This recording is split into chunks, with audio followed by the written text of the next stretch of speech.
Broadcasting on the internet, and it's morning time.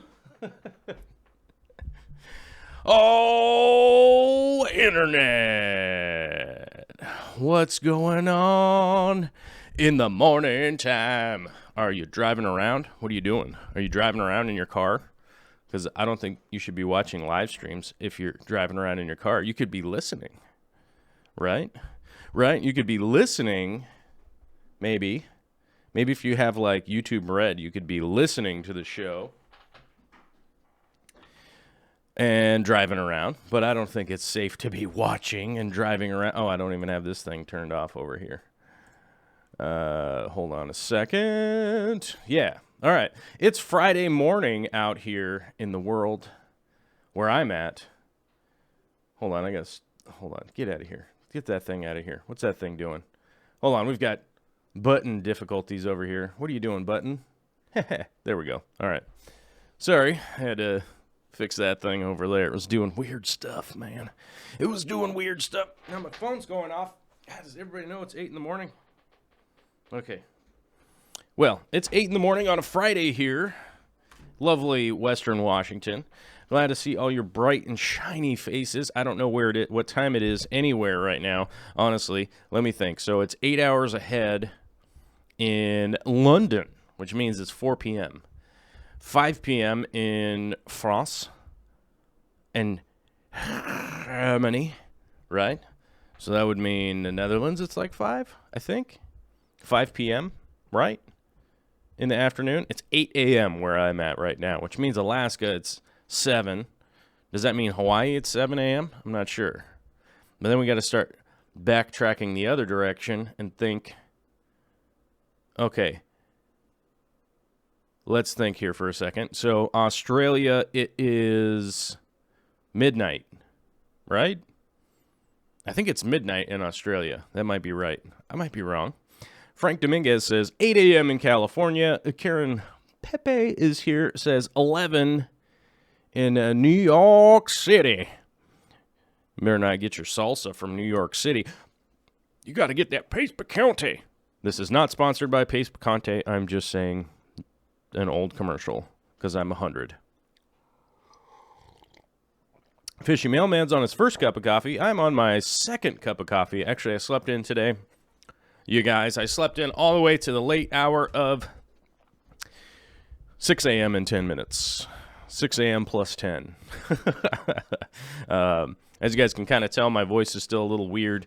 Definitely still recovering from the illness that we received in Germany, but I'm not bad. It's not bad. I'm still just like congested a little bit and stuff like that, but not a big deal. I think a big part of that is because of the blooming. Everything is blooming around here. There is pollen on everything, big time. You know, you park your car for 5 minutes and it will be coated in the pollen. So the pollen has been tough, and I wouldn't say that I have allergies. I wouldn't be so ridiculous to say that I have allergies. I don't have that allergy type situation. I probably more just have what would be like a sensitivity. I just kind of like, ugh. I just get kind of like, ugh. Not a big deal. I don't get like the itchy eyes or any of that kind of crazy stuff. But it definitely feeling better, that's for sure. My body feels better. I'm still like kind of coughing and stuff, you know what I mean? You know, but it's not the worst, and I'm not all that concerned about it at this point. I was doing the that nasal rinse stuff, which, well, I'm not going to get super detailed in it, but let's say I was doing the nasal rinse and was getting productivity. But over the last 2-3 days, no more productivity.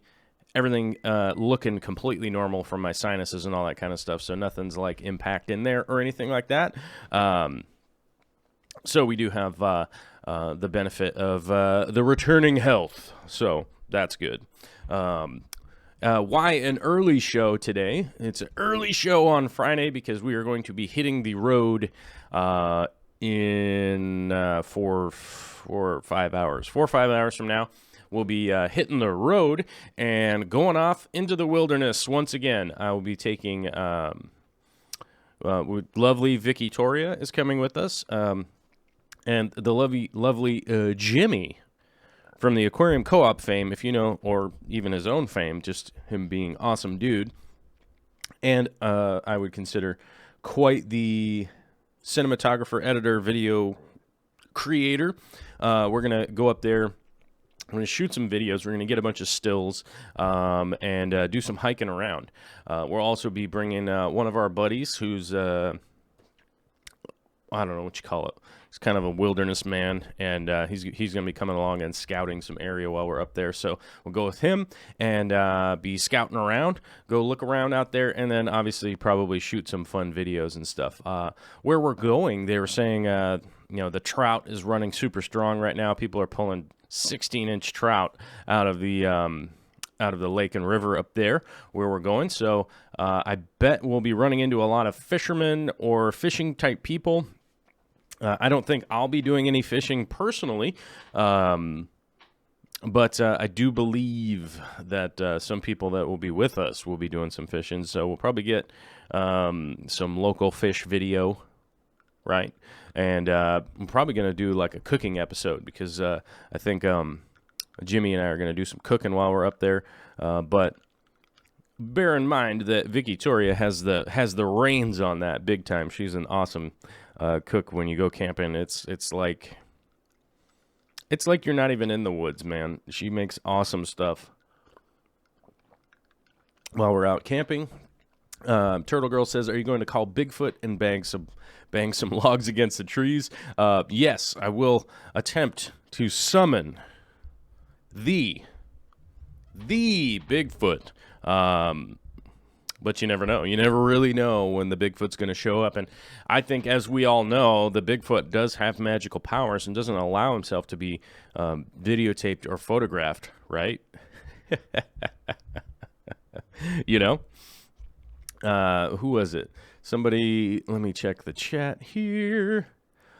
Candy Overhauls posted the affiliate link to order from the co-op. Yeah, that's right. If you guys are looking to get where I get a lot of my products, the kind of two places that I go to, Aquarium Co-op is like my local store. Luckily, you guys can order online from them if you want. There's an affiliate link in the chat. You can check that out. And then a lot of times I go to Amazon for a lot of my products, mainly because good pricing and it gets shipped to my house. The ship to my house is the biggest thing for me. Like, dude, trying to go somewhere to go shopping around here is a nightmare. It's going to take hours and hours and hours, and I just don't have it. You know what I mean? Daniel Scary says, "Is it in your eyebrows?" I bet you there is pollen in my eyebrows. I would not be surprised. I think what the aphids that I had in my eyebrows, I think it probably was pollen or something. I think realistically. Congo, the Jormund gang says, "Illness picked up in Germany.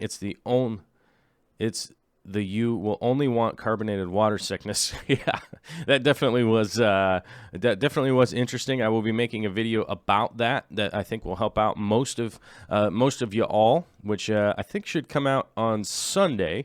Saturday's video is like a plant video. So those will be coming out while I am out of town. But the Sunday video has to do with carbonated water, and I think most fish keepers will appreciate that hot tip, you know what I mean, about what to actually use carbonated water for, because I don't think you should be drinking it. But there is a use for it, that's for sure. Today is the Friday show, so we'll be answering some all the Patreon questions. We'll be running through all of that stuff here in just a little bit. But I do want to give a shout out to whoever was first to the chat. Let's scroll all the way up to the top, and we lost it. You guys chat a lot. I forget who was first to the chat, but I saw Bracken there. I saw Daryl Dimer there. I saw Bald and Dangerous. Nisi of the North was first. That's who it was. Nisi of the North was first to the chat. We also got Kelsey Miller. We got Gone Wishing, a.k.a. Charlie, if you're wondering. both Charlie and Dougie changed their screen names, and now it's confusing for everybody. But we do have Frank Dominguez, who is, by the way, still the reigning champion. I think even if a lot of people start hitting first to the chat, I think he still probably is going to have the crown for quite a long time because, man, thanks, Frank, for always showing up and being supportive of the show, dude. I appreciate it big time. I really do. I really can't express how much I appreciate you guys showing up, dude. It's awesome. I love it. Somebody was asking me to say Denerla, and so hopefully I got it right, but I probably didn't. I'm probably still terrible at it. Denerla, yeah, is how most everybody at Inner Zoo and most everybody that worked there, Denerla. There we go. I'm probably still saying it wrong, but that's how it's pronounced. And in America, so they're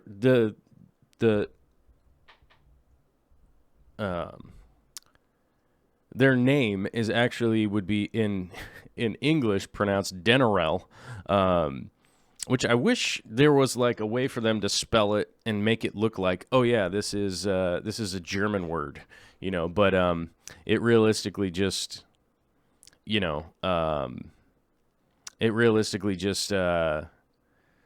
looks like an English word, how they post it, and then you're like, huh, I'm completely saying that wrong. But it's because I don't know that it's German that I really need to, like, you know, remember that it's a different pronunciation, you know. So, but hopefully I got it right. Probably still got it wrong. It's just one of the effects of having grown up in speaking English and not German, you know what I mean? Or Danish or Dutch or French or any of that stuff. So Chris Thompson just showed up. Wait, Corvus is on early today. You're darn right. We're early today. We're getting ready to leave the we're going to leave the homestead here and head out into the woods. So we're doing the early show.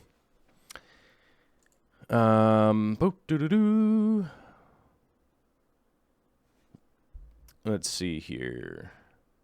Oh, okay, cool. Fuzzy Fish says, how do they fill their aquariums in Germany with carbonated water? Well, that would be part of the trick. As I said, I'll have a short video this weekend on Sunday that will show you what they do with that. Fernando Gonzalez, we need George Farmer to say it right. Well, he is English, so you know, who knows if what he's saying right and what he's saying wrong. He's got a crazy accent. But I will tell you, George Farmer, what a swell guy. I got an opportunity to spend quite a bit of time with him while we were in Germany, and I would say the guy. What's the word I'm thinking here? So I guess, how would I explain that? I guess like in his videos and whatnot, he seems like a really genuinely nice guy. Guess what? I would agree. He is. It's not a persona. It's not an online persona, which I will. Oh, what's the word? So I've met a lot of people that that either make YouTube videos or TV shows, stuff like that. And one of the things that really bothers me is that often they have an on-air persona, which I think was kind of funny because when I was in Michigan, people were like, wow, you're like you are how you are on your show and stuff. And I'm like, yeah, I'm not playing a character right now. I mean, I could act in something and play a character of some kind of thing, but I'm pretty much playing the character of myself. The only difference being, which I thought was kind of funny, was people were like, yeah, but you swear sometimes. I'm like, yeah, I do swear in person sometimes. I do. That's really the only censoring that I do, is just making sure I don't say 4 words, you know, just not cussing hard on the internet, mainly just because it's just not needed. It's just not needed on an online show. A lot of people are like, you might throw this on the Bluetooth or something and like put it on a speaker, like at your work. And the last thing you need is me dropping F-bombs or something if you're just trying to listen to a fish show.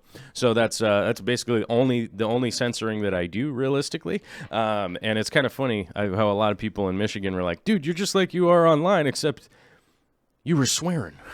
Like, yeah, I do I kind of have a sailor's mouth. I swear a lot in person, so if you ever do meet me in person, I might be dropping some BS or something like that. But don't worry. I guess it's a bad habit I gotta drop, but I'm trying to drop other bad habits right now that I feel are much more detrimental to the world. And my close associates. I'm not really somebody who gets down on swearing or anything like that. I just think more often than not it's kind of funny. Let's see. The Turtle Girl says, uh-oh, weird chat things are weird again. Kang and Frank have crowns. Yep.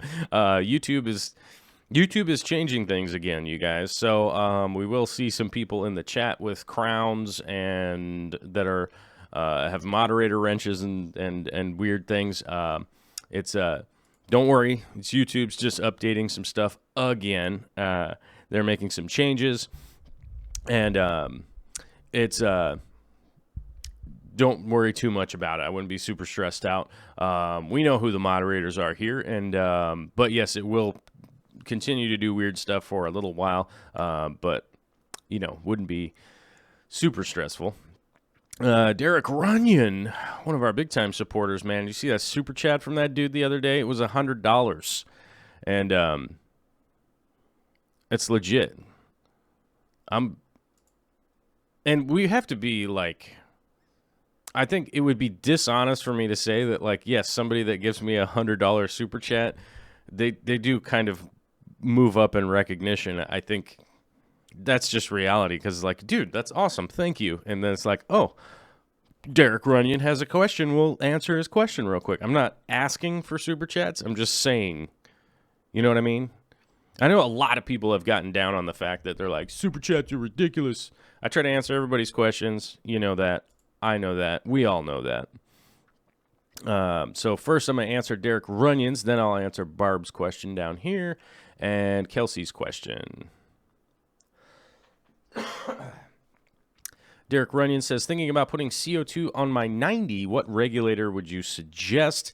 I would suggest a regulator that is of general quality, but there is a point where they just get more expensive, right? There is a point where they just get more expensive. Let me see if I can't grab a link here real quick. Oh, I don't want to close that window. That's that refugium thing I'm going to copy. I mean, not copy. I mean, emulate. I mean, I like the cut of it, and I want to make a cool one just like it. That's what I mean.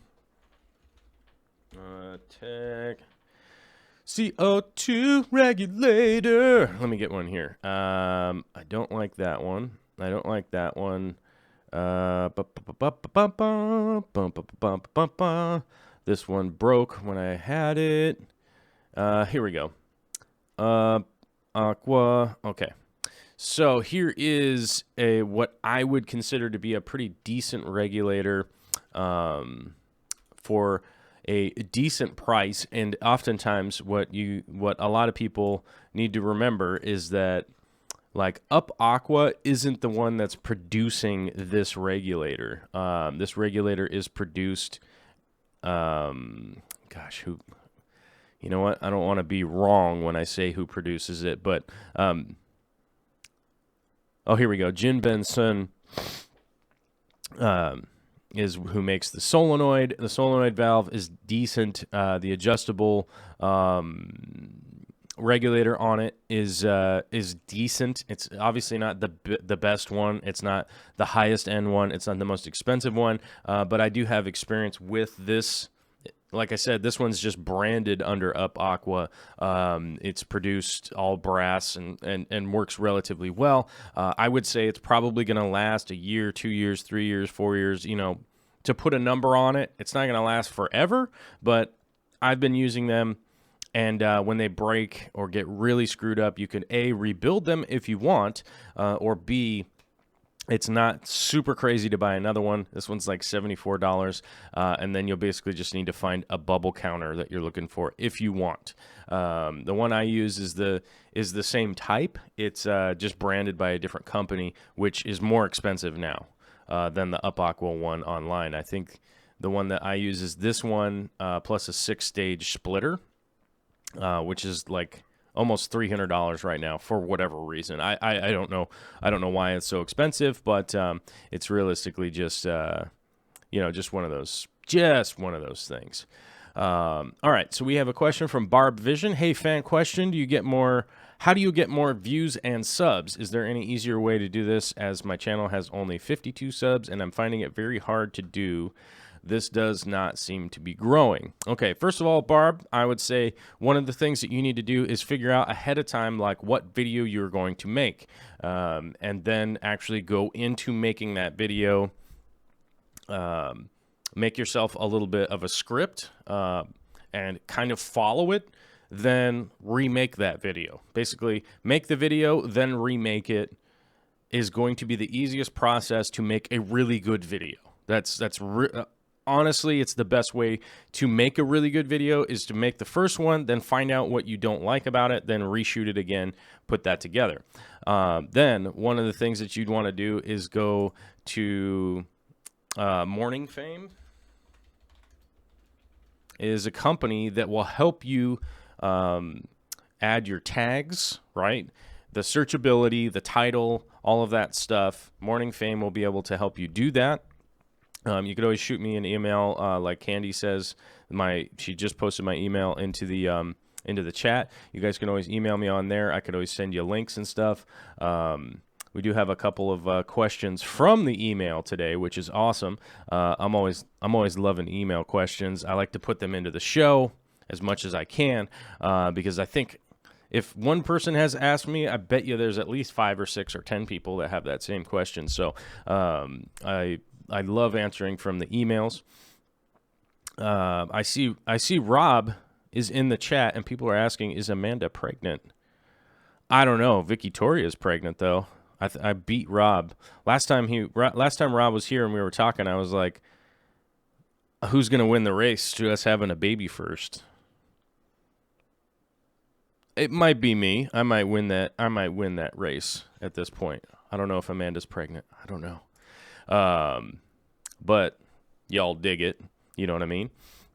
I see a lot of people showing up that are saying, like, wow, early morning stream. I would love to do the stream in the morning.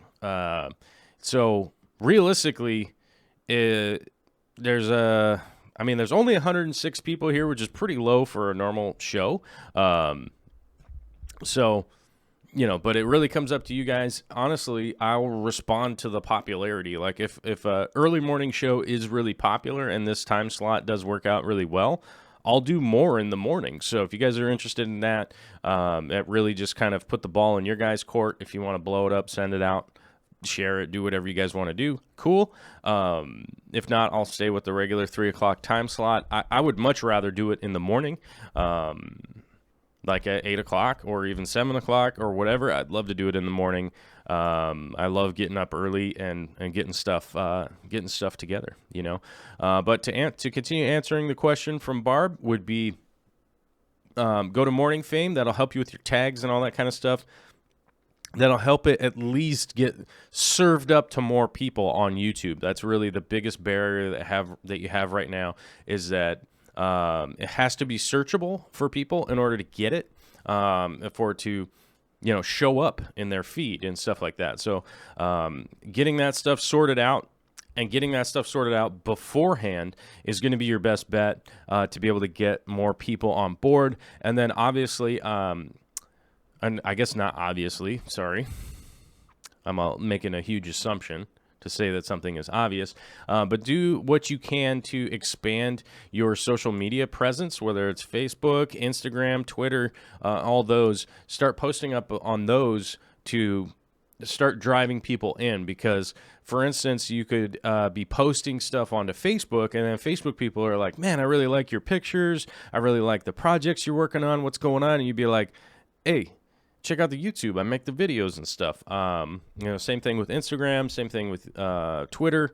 And Barb Vision says, do you have to pay for Morning Fame? Yes, but I believe you get a 1 month trial or something like that. I think there's a trial period. But it's also one of those things that, making a production like this and stuff, all this stuff costs money. The applications I use cost money. Morning Fame costs money. Like hosting a website costs money. All that kind of stuff. It piles up. And I think a lot of people don't realize, like, oh man, it actually costs money to do all this stuff. Like, yeah, it certainly does. Barring, like, let's not even talk about how expensive my camera is. I feel like I treat it like my baby, Bentley Pascal is saying, if you have a canister filter, a reactor is pretty good. Otherwise, personally, I like atomic diffusers. Atomic diffusers are good. Reactors are good. I don't like the straight up, like, little puck diffusers for CO2. I feel like there's just a huge amount of waste, and it doesn't even really get into the water column like I want my CO2 to be in there. We have a bunch of people showing up early today. I like it. I like this early crowd. It's kind of fun. Kelsey Miller's asking, are you trying to quit smoking? My significant other went through that a few years ago, said it was the most difficult thing he ever had to get off of. Yes. Yeah, full disclosure, I do still smoke cigarettes, terrible habit, and I'm working my way to getting away from that habit. That's my big, terrible habit right now. Sober guy. I've been sober over 4 years, and now I'm tackling the cigarettes. I will not smoke around my kid ever, to the best of my ability. You know what I mean? I'm not ever going to smoke around my kid. It's a terrible habit. It's awful. I get it. Y'all can tell me how awful it is. I know it's awful. It's a bad, terrible habit. I know. So it realistically is something that I'm working on now.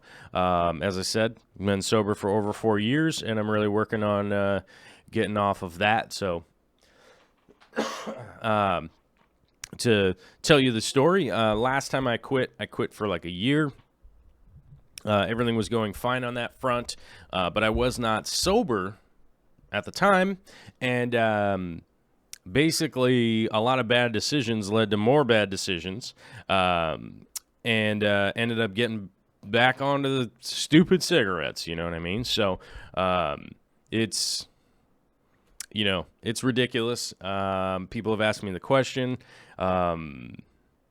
People have asked me the question on numerous occasions. Yes, my dad smoked around me as a kid, and that's probably where I learned that it was okay. And like I said, I'm not ever going to smoke around my kid. That's just not going to happen. I'll figure out something other than doing that. And I got a baby on the way, so I'm really working on it.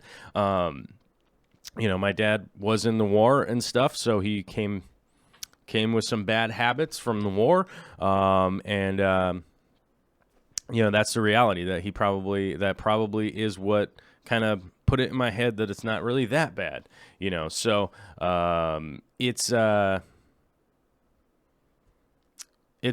vice. For my personal issue, it's not really about me. It's about my kid. So that's just how it's going to be, And I'm set my mind to it, and that's how it's going to go. I'm not going to be smoking by the time the baby comes. So I know it's a rough topic, and I know that some people are like, some people get seriously turned off by it and all that kind of stuff. I fully understand. I'm not telling anybody else to quit. It's just what's going on with me. And, to answer a question from a fan, yes, it's something that I'm definitely working on. I've also got some people in the YouTube community that are helping me out with it. Some brothers in arms. So we'll be hanging out, chewing Nicorette together, and doing what we do. You know what I mean? I'm not going to point the finger at anybody, but it's not Koopy or anybody like that. He doesn't No, he doesn't do any of that. But I do have some buddies, online buddies and stuff like that are helping out and everything. So.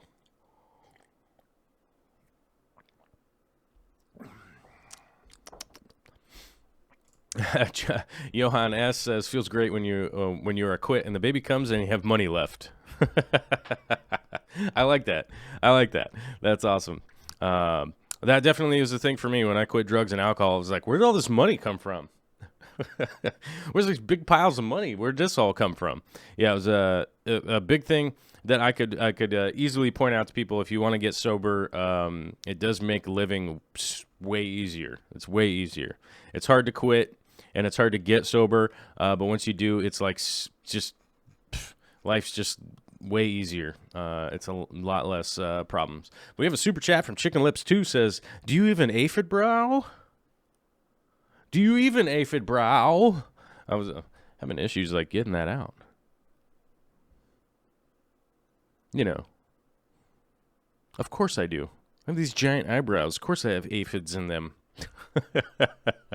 I'm out in the garden freaking out, getting aphids in my eyebrows. Well, thank you, Chicken Lips. So Scott. So I swear, almost every time I read a comment or whatever from Chicken Lips, it makes me laugh out loud. I mean, realistically, I much appreciate it. I much appreciate people bringing the comedy hard, especially into the chat or the comments and all that kind of stuff. Keith Bordley says, I quit after 25 years. Nicotine is more addictive than heroin, significantly proven. Just keep at it and keep busy when you're craving. Yeah, I've done it before. Like I said, I quit for a year, and I'm just gonna get back. I'm just gonna get back on that track. Last time I did the patch and the Nicorette, and it worked out well. And then after that, I was just chewing that gum every once in a while. And people wonder why I chew on toothpicks. That is a habit that has carried on from having quit, even though I got back on them. It's ridiculous. But it is also one of the reasons I got sober in the first place was making bad decisions in regards to stuff like that. In regards to stuff like smoking. Like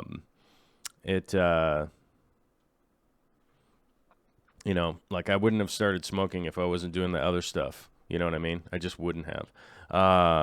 So it's cool, but happy Friday after all that strong talk. You know what I mean? Weird. Aqua Naturalist says, I'm 35 days sober. It's still hard.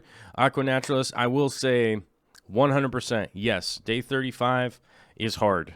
It was hard. And, I'm over 4 years now, and I'll say it's easy.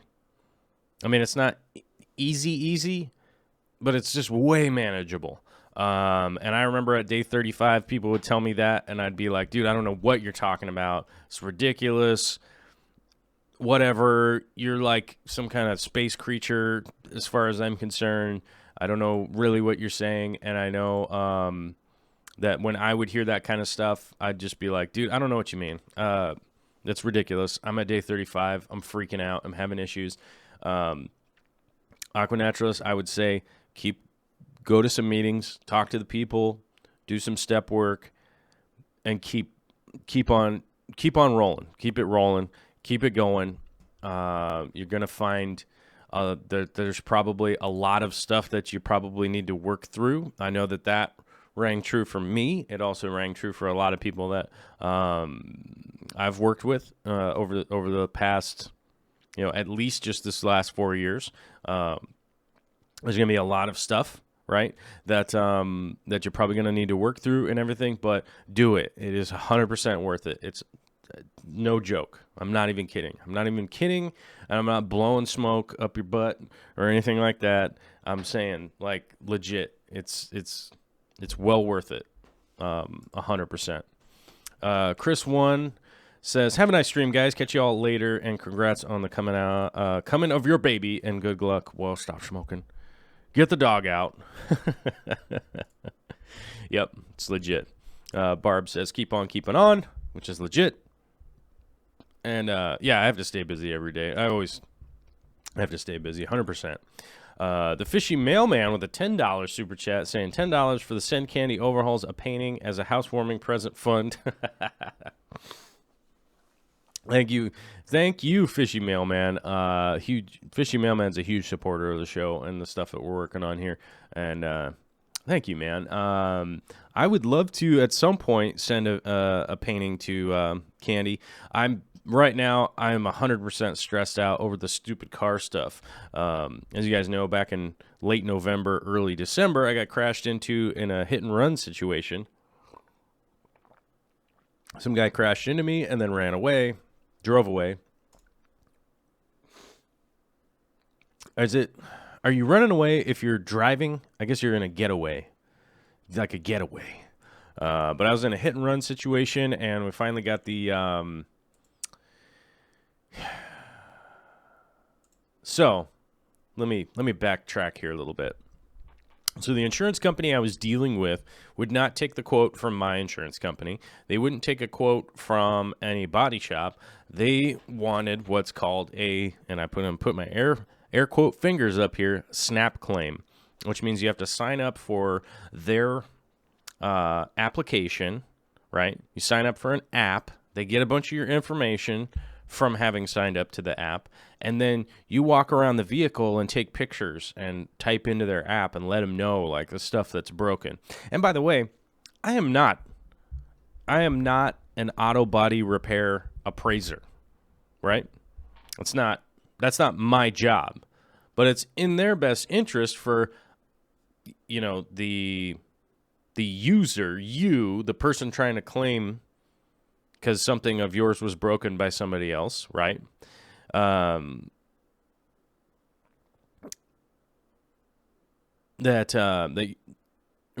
So it's to them, it's the best situation to have you basically do the appraisal with your camera phone and take pictures and stuff, because then they can send you this crazy lowball amount of money.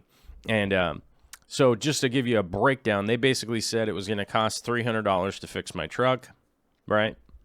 After having it taken apart at the body shop and the appraisal and everything done, they stopped adding stuff on at $7,500, right? They're like, yeah, it would be more than that to fix it, but we've gone past the total threshold. So they just basically stopped, said, hey, look, this thing's totaled. And they're not going to keep like adding stuff on to the appraisal because it's ridiculous, right? So the body shop says it's going to be about $10,000 to fix it. The insurance company said, here's a check for $300. I said, I don't want this check for $300. This doesn't make any sense. I have damage to my vehicle. I can't use my vehicle for what I need to do with it, which is work. I can't tow my trailer anymore or any of that kind of stuff. So I can't tow my trailer to go do work for jobs and stuff. And it basically is in their benefit to just lowball people, and then eventually people just go away. They're like, oh, well, I'll just take the check and just whatever, right? So now we're at the point where we're arguing that they need to replace the vehicle, and we'll see how well this goes. Hopefully it works out. Hopefully everything is cool, but they tried to pull a fast one on me yesterday, as I found out after. But they basically called me and tried to pull a fast one on me, basically. And I was like, oh, yeah, cool, man. You guys are being cool. Turns out they're not being cool. So I got to get kind of hard-nosed with these guys and just make sure that they get the right assessment and the right stuff and get this figured out. So right now I am kind of just in the, like, how do I get my truck replaced? Because now my truck is taken apart, and it's not a I can drive it around. So it's reality. But on the upside, we got a new aquarium. We got a new aquarium. We got a new aquarium yesterday because I got a van that's the rental and I could just go pick one up. So, basically, I have a rental van right now, which is actually kind of bitching. It's a dad van. We're calling it a dad van. And Mike Howie has the same van, so it definitely is a dad van. You know what I'm saying? Mad props to Mike for driving us around in that cool van. I've got one here right now, temporarily. It's not mine. It's a rental. But he was driving me around when we were in Michigan. It's an awesome dad van. I really like it. I kind of want a van now, I think. But long story short, we basically went yesterday to, or I went yesterday to go pick up a new tank. It's not exactly the shape that the guy said that it was. It is a 120, but it's not what he said the measurements were. I don't know. I don't know. He said he was headed off to school for mechanical engineering, and I would be kind of worried if he can't read the tape measure, because it's not. I mean, it's 48 inches long, but it's not as tall as he said, or the width is not the same as what he said. So I don't know. Hopefully he's mechanical engineering something that's going to be useless, that won't hurt anybody.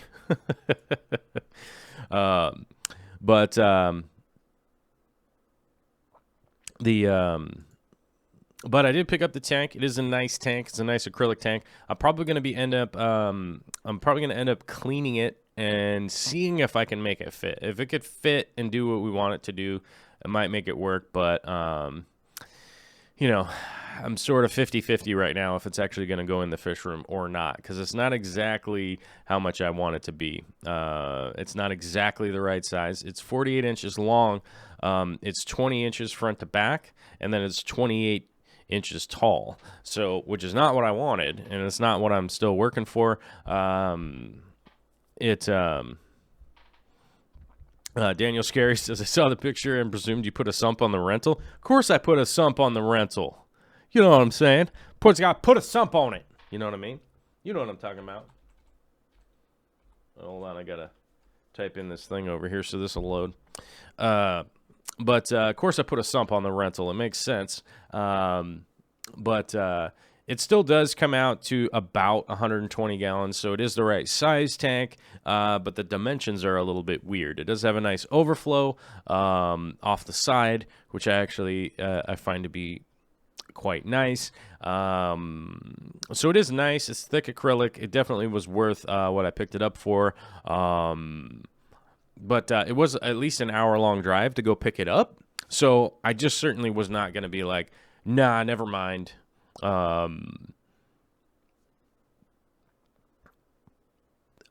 was a bit of a drive, and I was going to have to drive back, so I might as well have just picked it up. I got it for a good price. I'll probably clean it up, see if it'll fit. If it doesn't fit right, then I'll probably sell it, so we'll see. Estegles says, if it's not what you want, just resell it for more. Yeah. I won't have a problem reselling that tank, I don't think. So should be fine. Bentley Pascal is asking if it's a 5 foot. No, it's 4 foot. So the tanks I'm looking for are acrylic, 48 inches long, 24 inches front to back, 24 inches tall. Those are the ones I want. And to those of you that actually watch the live stream and stuff, here's a little secret for you. Vicky ordered one. So one is being manufactured to replace her tank. So there is one coming. And Vicky's a gangster. I'm not as gangster as Vicky. Vicky's all super gangster. She's like, psh, psh, I'll just get one and make you feel stupid. Bentley Pascal says there's a guy in Kent selling a 375 for 400. Email me the link, Bentley. If you could email me the link, it might be my old 375. As you guys know, I used to have a 375. I had it for a long time. Ended up selling it off some years back.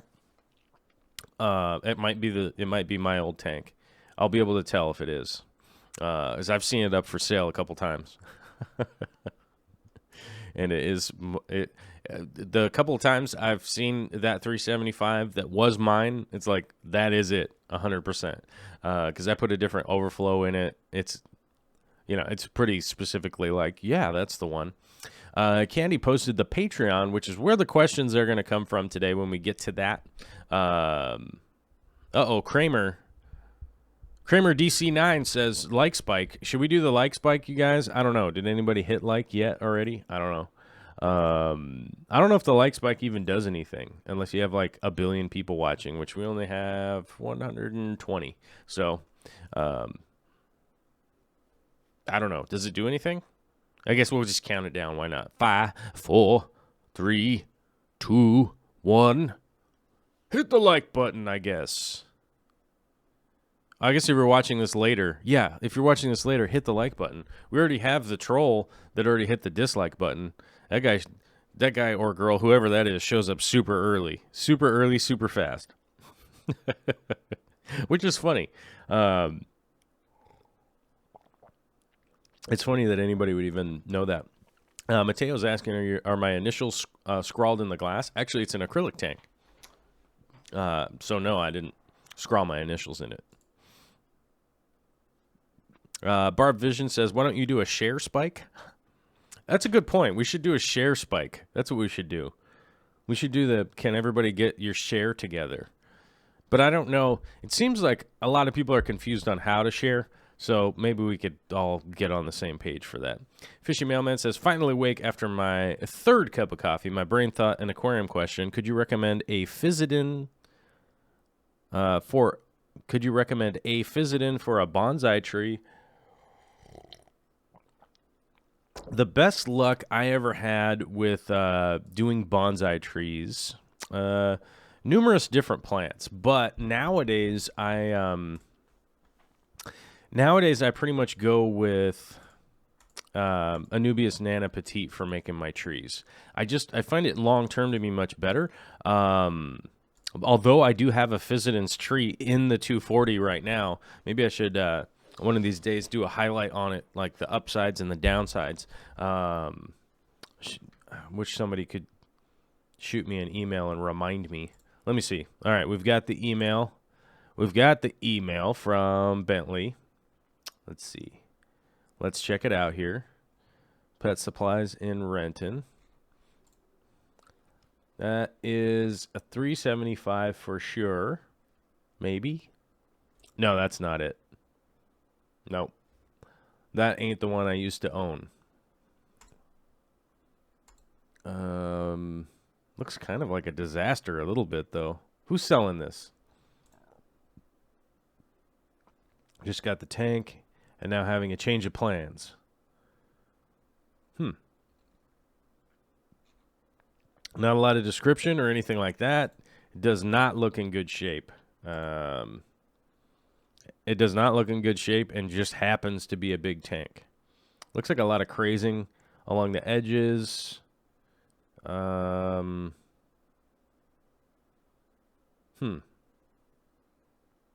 Yeah, I don't think I would be interested in that tank personally. Looks like it's had a lot of damage and a hard time. But that's not the one I used to own. You know. So no, I wouldn't go for that one. Bentley Pascal says, yeah, it had little dowels drilled into it as extra support, and my knowledge of acrylic was low enough just to go, I don't know, I'm going to pass. Yeah, that tank does not look in good shape. That tank is that tank is not good. I would not buy that personally. 54 Punchy says he would say it's a fake episode. Oh, got it. Yeah, he probably would. What a disaster. And how strangely, political stuff aside, because I don't feel it's politics necessarily, how strange that the North Korean situation went exactly the way that the experts thought that it would. It's a disaster. And that is really kind of pissing me off at this point. Not to get into it too deep or anything like that, but it's definitely stressing me out. That whole situation is stressing me out. And, yeah. How odd.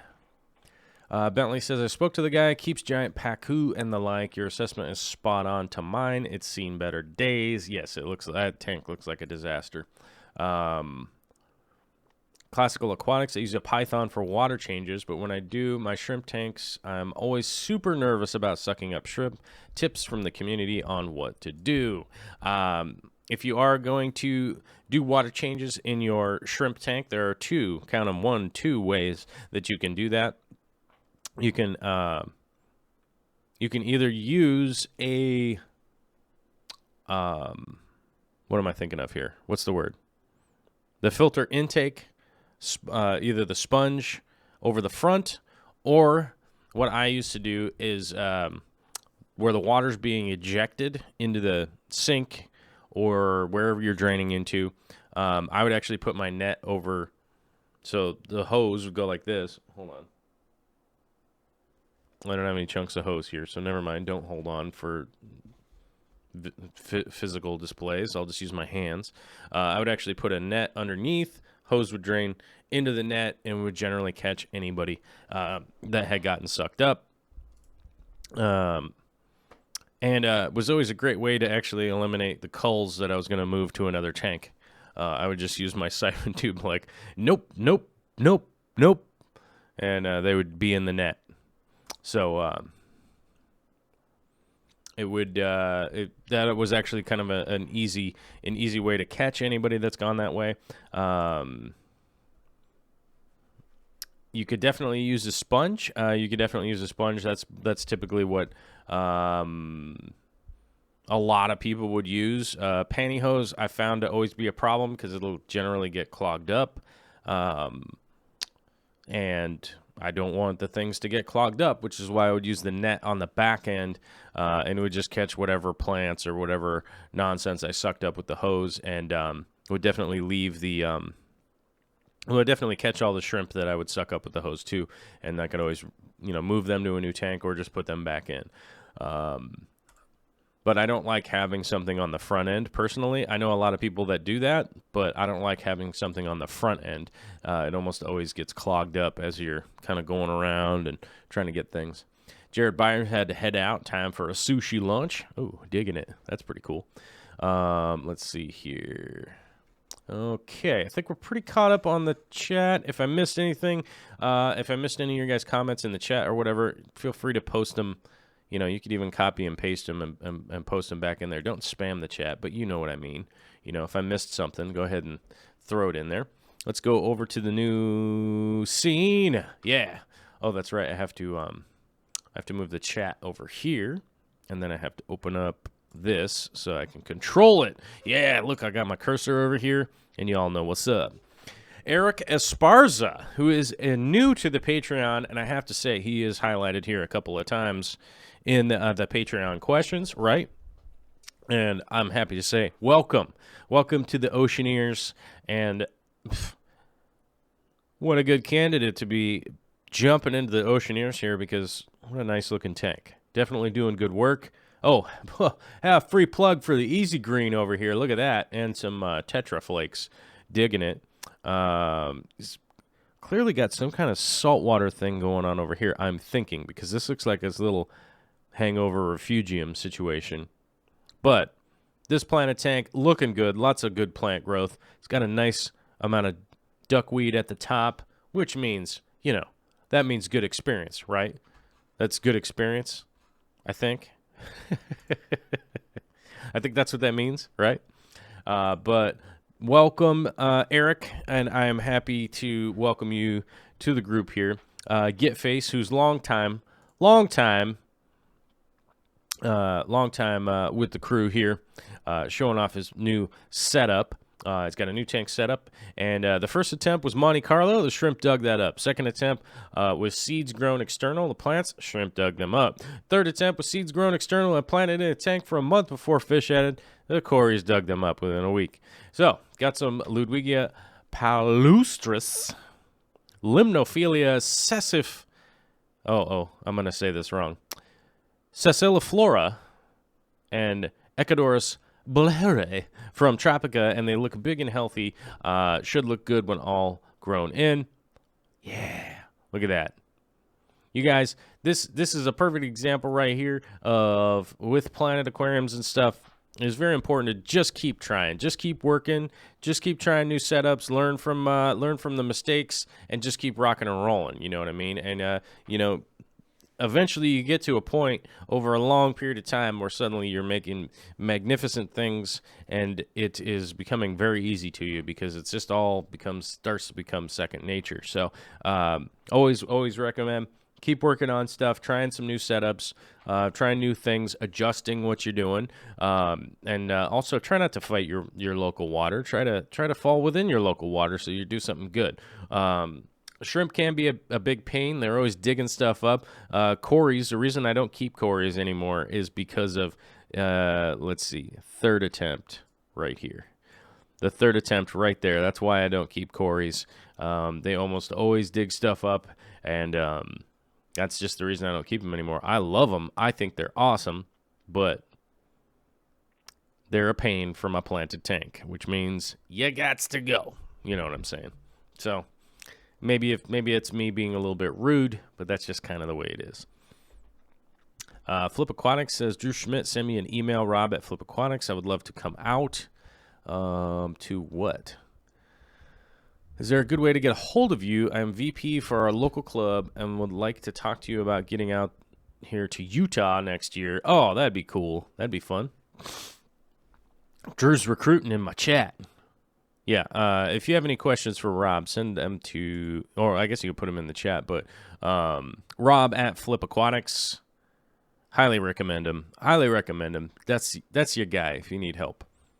With shrimps and stuff. I mean, I can help you with shrimps and stuff too, but he's also a guy, and he sells them. I don't sell them because I do other stuff.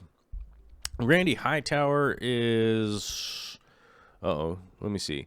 Kelsey has a hair algae question. I have a 29-gallon brackish tank planted, but growing more hair algae than anything else. I have a mono and some nerites, but still pulling handfuls of hair algae each week.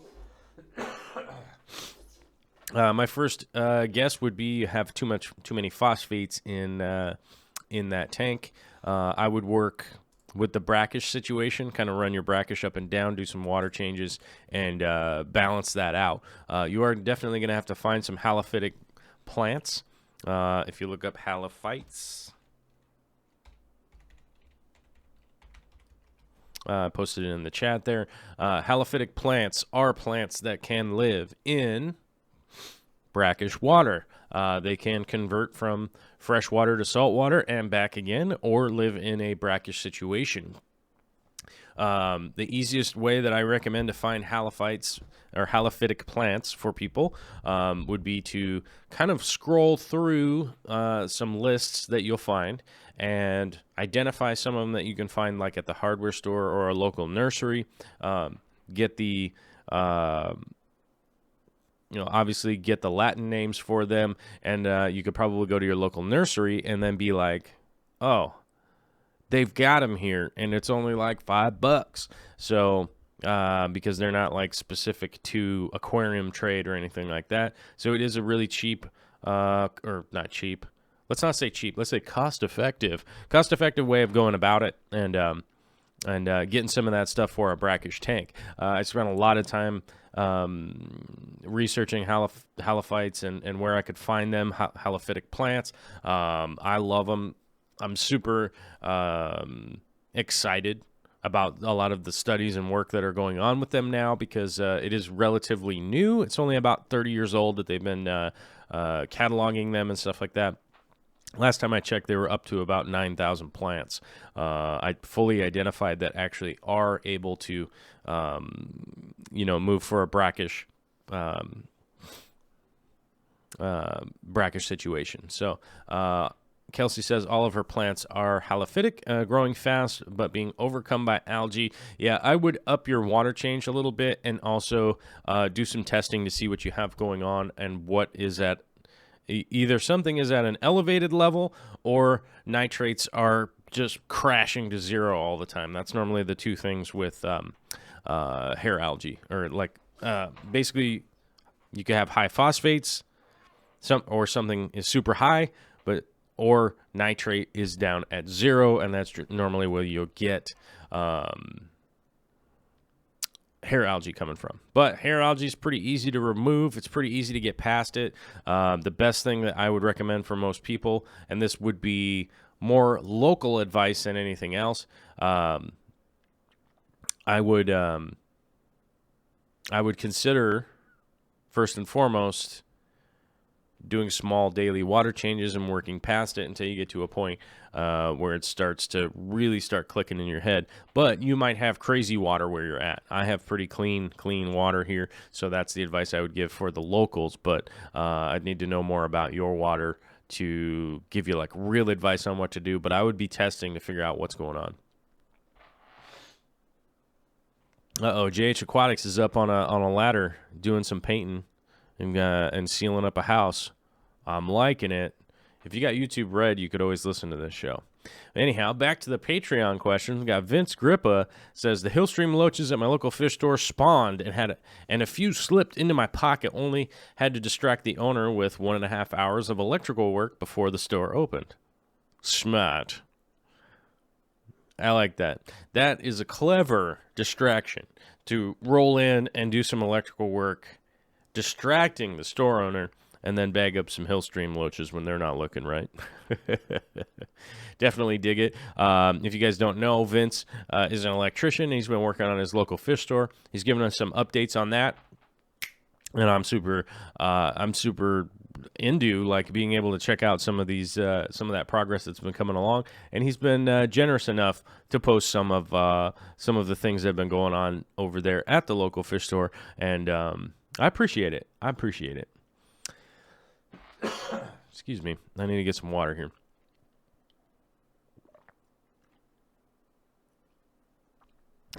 Oh my, Vince, my guy. He's still posting. I like it. There's multiple posts from Vince. He figured out how to post an animated post onto the Patreon, which this is the first time I've seen this, I think. I might have seen it before at some point in time, and somebody will remind me, like, hey, I did that 100 weeks ago, right? And I'll be like, oh, yeah, oops. But this is really the first time I've seen, like, this cool animated post. I really like it. Panda Loach CPDs and has Brosis Cories and Coolie Loach feeding Frenzy. Did I throw an extra S in the Habrosis Cory? I did. I think I did. I said Hasbrosis. Habrosis. I don't know. He's asking, let me know if this pic is animated. It is animated on here, and check it out. It's animated on YouTube, so that works pretty well. I'm super jealous of these Celestial Pearl Danios. I want some margaritatas. I want them. I want a whole bunch of them right there. It'll happen someday, you guys, but I'm jealous of those fish. We got a giant post here from Jay Swift. So, Jay Swift is moving. He's moving up the I-5 corridor closer to me from Oregon to Washington. And he basically is asking the question, being a new to the hobby, I've never actually broken down a tank to where I had to turn wet substrate into dry substrate. What do I do with it? All of my tanks are planted, and I've been intentionally seeded with Malaysian trumpet snails or bladder snails. Okay, this is actually a pretty easy. He's very detailed here. He's got a bunch of fish that he's either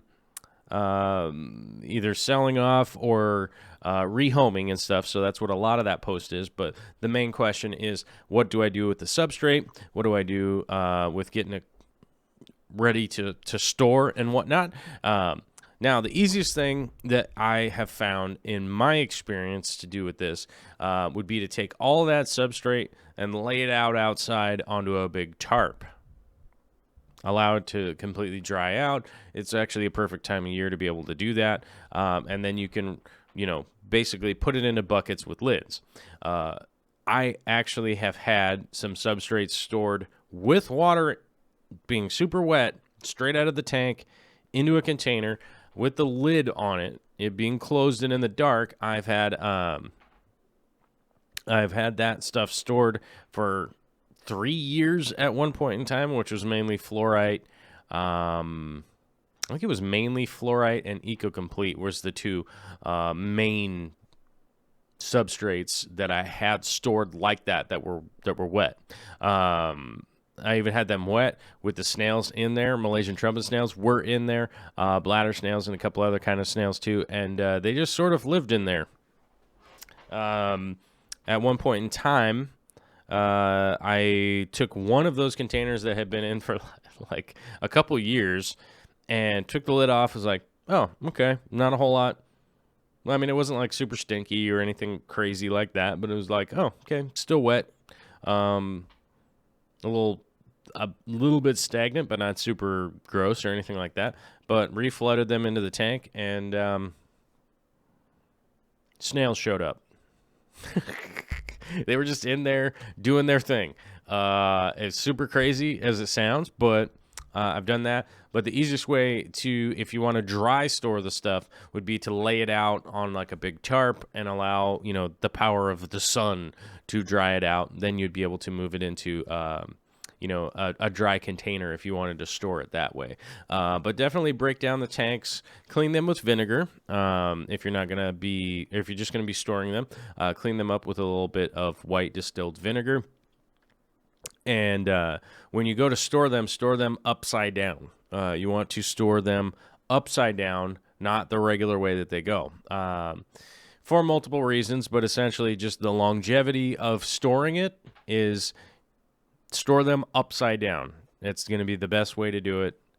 Long story short, it will keep the seals good, or the seams good, not the seals. Well, I guess the water seal, right? It'll keep that, and the pressure on the tank itself will actually hold it properly upside down while it's empty. So it'll be the best thing to do is do that, and I have to make sure I click the little heart button so I know which one I'm on here. But do it that way, and you'll be fine. But just remember to clean them with vinegar before you store them, along with any of the equipment and filters and stuff like that. Clean them with vinegar, allow them to air dry until they're completely dry, and you'll be good to go. If you don't clean them with vinegar, typically you'll end up with a bunch of weird like hard water stuff and or weird bacterial nonsense that could be growing on them for a long, long period of time. We got a post here from Barbara Jackson saying, hey, Joel, I hope you're feeling better, and happy belated birthday wishes to Vicky, which was Monday. This is my 20-gallon long community tank, tetras, rasboras, and pandacories. Would I put a sump on it? You're darn right I'd put a sump on it, because look at all this unused space down here. You got all this unused space down here, you could put a sump right down in there. And as it says right here, this used to be the kitchen, but now the kitchen is elsewhere, so I can modify this room and make holes in the cabinets if I want. So, boom. First of all, you can make holes in the cabinets if you want. Would I put a sump on it? I would, just because it would make my life way easier dealing with this stuff. I could get rid of this Python setup. I actually have my drain going right into the drain, is what I would do. I would plumb a little utility pump that goes right into the drain. That's me personally, you guys. I'm not saying that's what everyone has to do. I'm saying that's what I would do. And then I would just plumb a water line off of here to do my water changes. I wouldn't have to have all this stuff around. And the increased water volume and filtration capacity and all that kind of stuff will be wildly helpful. Plus, I could keep I could keep any kind of air pumps or any of that kind of stuff down here with the sump. And that's what I would do. But it might be a huge waste of time for you, Barbara. But I personally would. Asking, or would it be silly on so small of a tank? I would. I don't think it's too silly on a small tank. I do realistically at some point in time want to do a 200-gallon sump with a 2-gallon display, and I'll do that at some point in time. Someday. I have to figure out when I can actually do it and troll the internet super hard. You know what I mean? Nathaniel John was answering, I have a 20 long, I plan to put a sump on. Yeah, I love it. Then I try to figure out how to drill the glass. He's saying drill the glass. I got videos on drilling the glass. Look that up, and hopefully they explain it for you. And if you do have questions, return to the Patreon and post them up there, and I'll answer them for you. Daniel Scary, who is relatively new, was in the chat earlier. I hope everyone is having a great day. Looking for a low-tech carpeting plant. Suggestions, please. My favorite low-tech carpeting plant is Glossostigma elantioides. Would be my favorite one, otherwise known as Glosso. Most people just call it Glosso. That would be my favorite low-tech carpeting plant. It will just grow slowly in a low-tech tank. So you just have some patience, rock and roll. I love the little bright green teardrop leaves on the Glosso. It's one of my favorite things. It's one of my favorite little carpeting plants, and I would say it does fairly well in a low-tech tank. As long as you just have some good substrate and a little bit of light, it'll just grow pretty slowly. So it's not a bad one. Barbara Vision is saying Sterigene repens. Personally, not for me, because as you guys know, I struggle so hard with the Sterigene. I'm finally doing well with the Sterigene repens again. Sterigine, however you want to say it. Some people like George Farmer say Sterigine. So, I don't know. I'm probably saying it wrong because I'm American, but whatever. I have so many issues with that plant, trying to get it to grow healthily, and that just a big effect is my water here. My water is just not super mineralized enough for this Sterigene repens to do well just off the tap. So I do have to make sure that I am fertilizing for it quite a bit to get it right. Let's see here. You are welcome, AJ Aquarium. Oh, there's the link for the coop. I love George too. I got to hang out with George, and hopefully I'll be hanging out with him again soon. Next time he's over this way, or next time I'm over that way. I do have a bunch of video of us goofing around. It'll be a while before I release that because it's taking a lot to edit it, realistically. But we've got a post from Nathaniel John here. Got some mystery shrimp with a ball of moss I bought from a local guy. Here's the cherry one. Yeah, those are... Whoops. Oh, I screwed it up. You guys, I screwed it up. I clicked on the... Where do we go here? Okay, here we go. All right, we're back. All right, we're back where we're supposed to be. I accidentally clicked on the picture like a yahoo.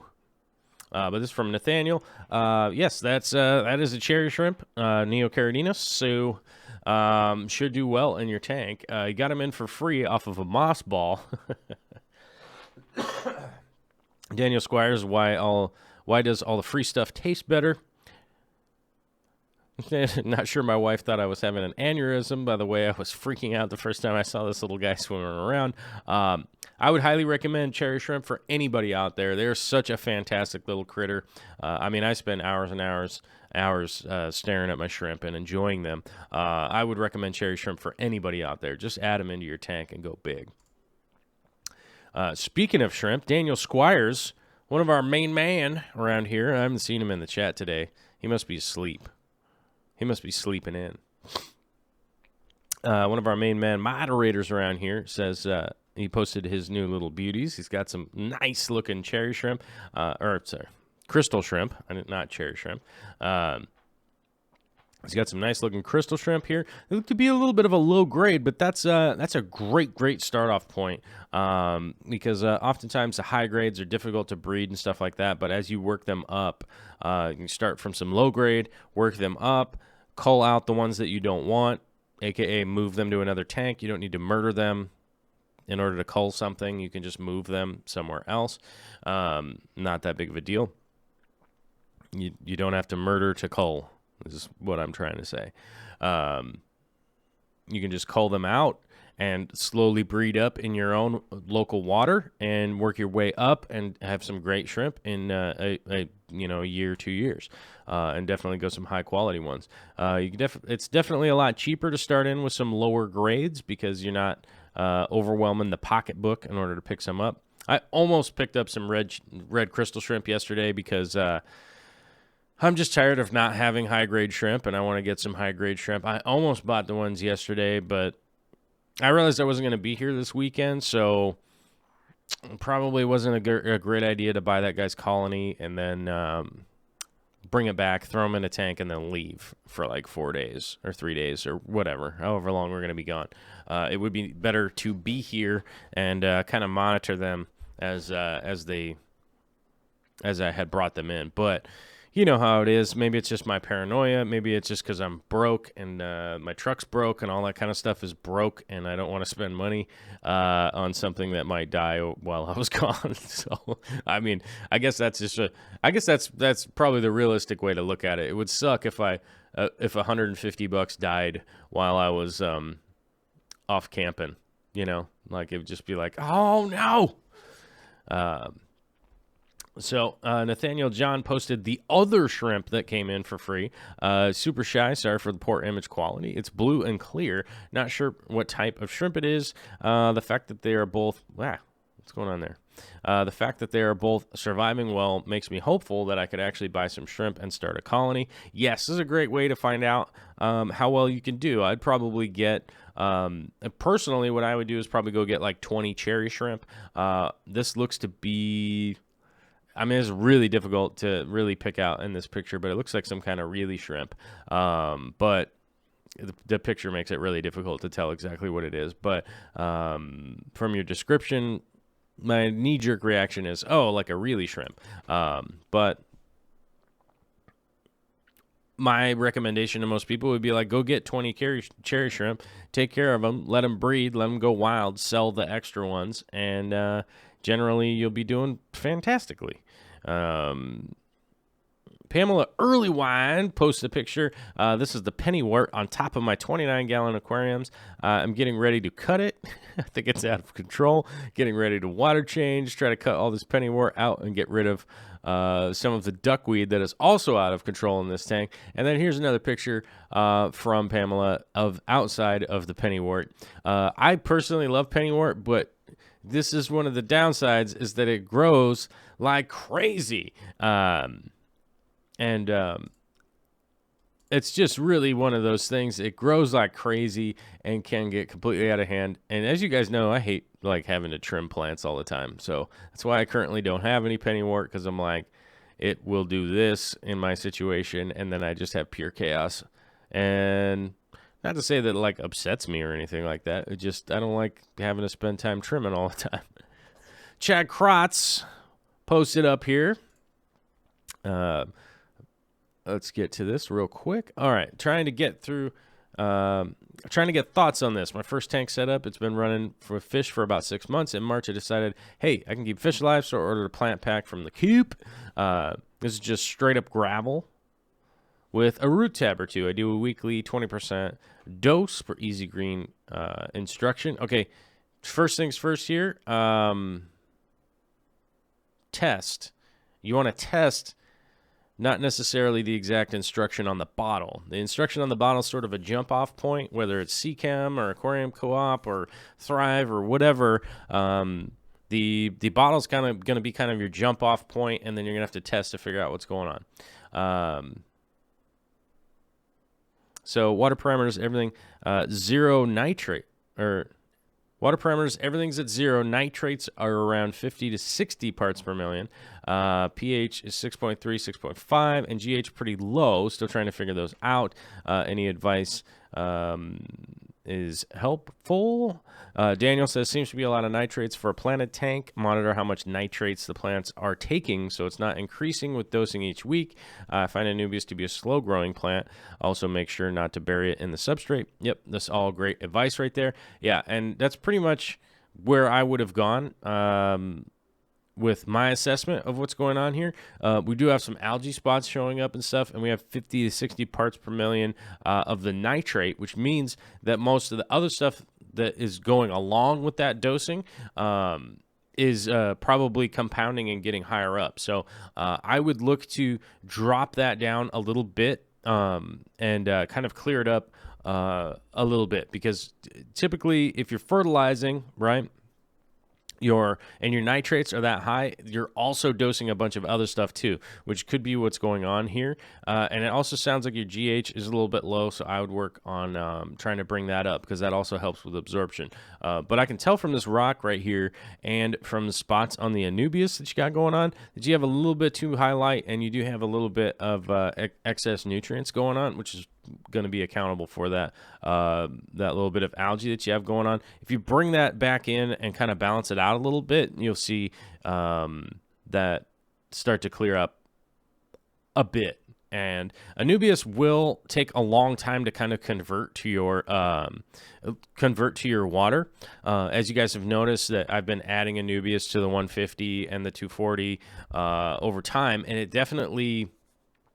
The Anubias is super funny in the fact that it takes a long time to really adapt to your water, and eventually it's just a waiting game. It's like just keeping it in a good environment. It's just kind of a waiting game, and then at some point in time, it'll just be like, all right, we're good, and start sending out like a leaf a week, and just start growing and start growing and start growing, and you're like, what is going on? Suddenly it's doing awesome. It just is a plant that you just have to have patience with. The environments that most Anubias come from, they convert from above water, below water throughout the year. They're often flooded. Like Freshwater only exists on the river shore is where they get it from. So it is a plant that is quite resilient, which is awesome. For the fact that it can handle a lot of different water qualities, it can handle a lot of different things. But at the same time, you do have to have patience with it. It's not a plant that's going to give you an answer within a week, like Glosso or Monte Carlo or hairgrass or something like that. It's not going to give you an answer really rapidly. It's going to take time to get it really settled in, allowed to adapt to the area, right? To adapt to the area, the environment that it's in, before it really gonna start getting going. And also, it being a rhizome plant, it's storing energy in its rhizome, and then and this is the easiest way to explain it. It's not scientifically accurate, but it's kind of converting it into layman's terms. It's essentially filling up the gas tank, right? What the rhizome is. Eventually fill up the gas tank, and then it'll take off once it's full. Is basically what the Anubias plant, as the whole genus, would be the easiest way to explain how they're going to grow. So you do have to have a lot of patience, but I would certainly try to get the nitrates down to between 20 and 40. 50 and 60 is a little bit high. You're kind of just pushing a lot into the tank. So, and we can see that from a little bit of the algae that's going on, that things are a little bit out of whack. So, but continue with those 20% water changes. I might increase to be doing, maybe like a 15% twice a week, kind of spacing out the water changes a little bit until that tank really starts to get established and doing well. Which, here's the overall of the tank, and the overall of the tank does seem to looks like it's doing pretty darn well. You can see the Valsneria and stuff like that. It has not really taken off yet, which means you do have a fairly new tank. So you have fairly new plants, and so you're just going to have to be patient. Eventually, they are going to really start rocking and rolling if you keep up with what you're doing. And by the way, if you got like a little Buddha in your tank, I mean, I'm thinking this looks like a little Buddha. I might be wrong. I might be wrong on who the character is. But if you do have a little Buddha in your tank or something like that, I'm always digging it. I'm always digging that for sure. Candy just posted the GoFundMe for Caleb overhauls. And hopefully you guys know...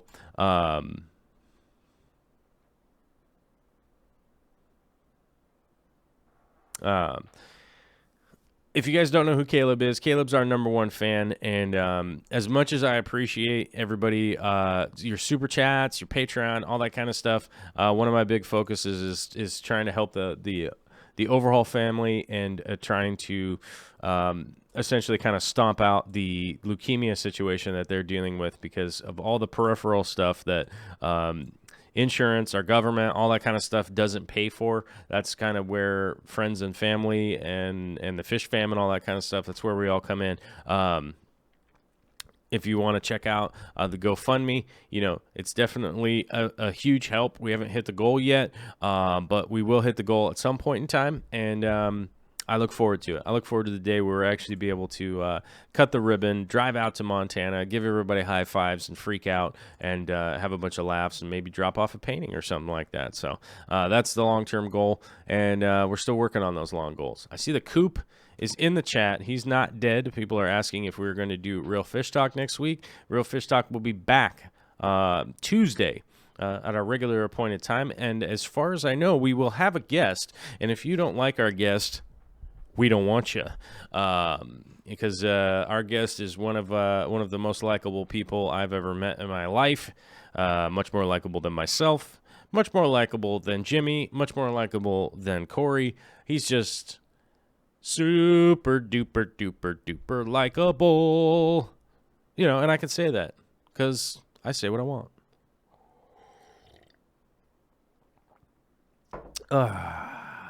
But we have a super chat to address here because we have to address the super chats. This is how it goes. From Kramer DC9, $10 super chats, bright yellow. Hey, Joel, thanks for making a difference in the aquarium hobby. Been watching for some time, but never able to hit a live stream. Here's a little something for you and Vicky. Have a great day. Well, thank you very much. I appreciate it a lot. As I mentioned earlier during the live stream, I would love to be able to do this early morning. I would love to be able to do this early morning show. And I'm kind of, as goofy as it is, I'm kind of throwing the ball in your guys' court. If you want to share it out and do that kind of stuff, we'll see what happens. It's kind of goofy to be reactionary to things, but that's really the way that it goes. Like, if this is a more popular time slot, then I'll continue to utilize this time slot. You know what I mean? There is no limit on when I could be really when the show could be. So if you guys are the super fans of this time and you guys are super excited about this time and this time works out great for you, that's how we're going to find out. That's how we're going to find out. That's how I'll know. That's how you guys will tell me. It's one thing to post it up in the chat, but it's another thing to go, well, Wednesday's show got 1,500 views. Friday's show got 10,000. You'd be like, right? You'd be like, right?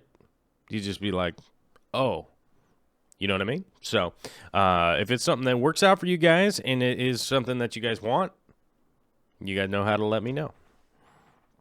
Bentley says, I'm usually in traffic from 7:30 to 9. It sucks.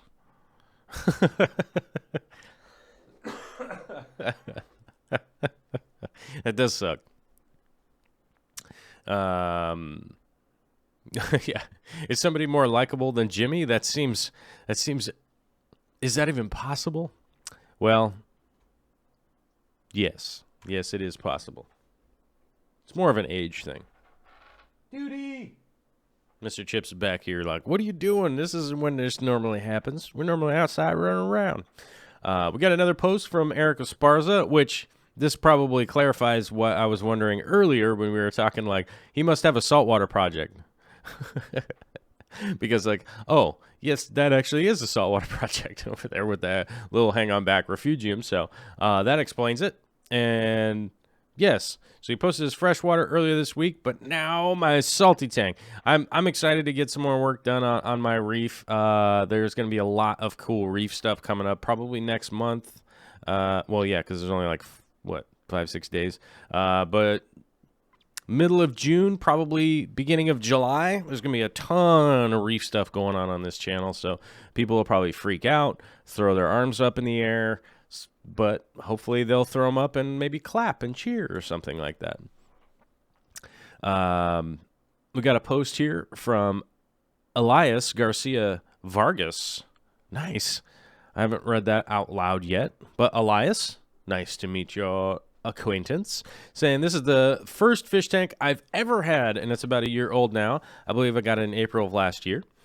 I've had so many failures in this tank. I think I've killed at least 20 different species of plants by trial and error, but I landed on these. Also learned by the importance of feeding your plants. I've still got a lot to learn, but enjoying every minute of it. Currently having a battle with green spot algae in my plants, but it's fun trying to figure out a solution. Awesome. And by the way, Elias, I will say, if this is a year in, you are way above the curve, and you're doing fantastically. I probably have killed many plants. I don't even know how many plants I've killed over the years. Basically when I got started in to trying to do planted aquariums, was quite there just wasn't that much information around, so it was a little bit crazy. Oftentimes you'd be buying plants and they're not even supposed to be underwater, you know what I mean? So nowadays, keep utilizing all of the experience that you got, and keep utilizing all the information that's out there. It is so awesome to see how much information is out there nowadays. It definitely is cool, so keep rocking and rolling, man. Daniel Scary has a newest project, planted 55. Still some more driftwood to come. Taking my time with this one, and don't worry, losing the background. Looking forward to posting pictures of the progress. Hope everyone is having a great day. That is a great looking 55. I'm not normally a fan of the footprint of a 55. This looks like a kind of a custom tank, which is probably why I'm enjoying the aesthetic of it, as those dimensions look different. These dimensions here look different than your typical 55, but definitely looks great. Definitely a great start for your hardscape. And 2 thumbs up. Do I give it 2 thumbs up? Yeah, for sure. Awesome. I'm definitely loving it. Let's catch up with the chat here a little bit. I can't wait to see this planted. That's what I'm looking forward to. Get that thing flooded. Get it flooded. Get it planted. But I probably would lose the background myself too. Honestly. Let's see. How did I get this wrench? Mateo is asking. Yes, YouTube is still glitching in the chat. There will be crowns and wrenches and other stuff on people, and that is just the YouTube glitch that has been going on, and is just a reality of the deal. YouTube is just doing that.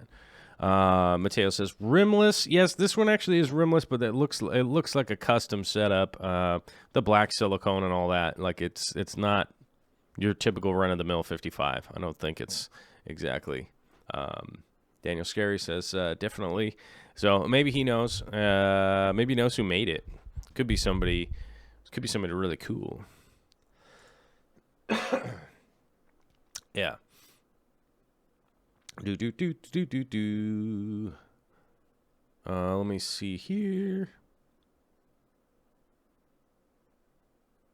John Gonzalez is asking, do they use sponges in salt water? Which is kind of confusing, because the other half of the question is, ever heard of freshwater sponges in the freshwater hobby? I have. I've definitely heard of them. I've seen pictures of them. I've seen some in person. I've never owned any freshwater sponges, but they do exist. They are kind of rare. I'm not like, it's not something that I've pursued, the freshwater sponges. But if you mean sponges in salt water, yeah, they're used basically for like like when things are pouring over something, often there'll be a sponge there. It's not used as much because it oftentimes will become like a nitrate factory or ammonia factory. It just gets built up in salt water when you do that. But it's basically just there for normally in place for like flow areas to keep it quiet and stuff like that. Spadoinkle is here. I'm thinking of a next planet tank. Paint the background white for a really bright look. Thinking of reflected light will help the plants more than a typical black background. White background, in my experience, is just like having white sand in an aquarium. It just gets dirty, and you'll have to clean it all the time for it to look nice. So it's something that you could do, for sure. I'm not 100% against it, but if I was going to do a white background, as Bentley just said, a Klingon background is always a great example of being able to do that and then change it if you like. Mateo says, remember to take your bear spray and a small shovel. Yep, I got my axe, my shovel, and my bear spray. I'm ready to go.